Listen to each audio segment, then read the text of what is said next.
पंचायत समिती नागपूर जिल्हा परिषद नागपूर अंतर्गत वैद्यकीय दवाखाना श्रेणी 2 धामणा येथे प्रजासत्ताक दिन साजरा करण्यात आला। 71व्या प्रजासत्ताक दिनानिमित्त माजी सरपंच सुनंदा सातपुते यांच्या हस्ते ध्वजारोहण करण्यात आलं।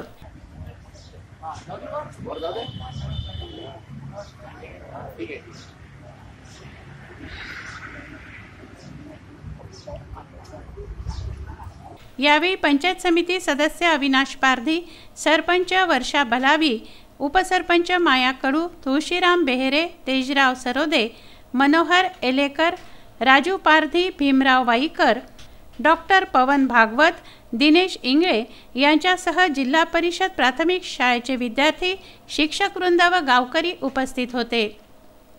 संविधानाचं वाचन येथे करण्यात आलं।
जितेंद्र उके, विदर्भ न्यूज, नागपूर।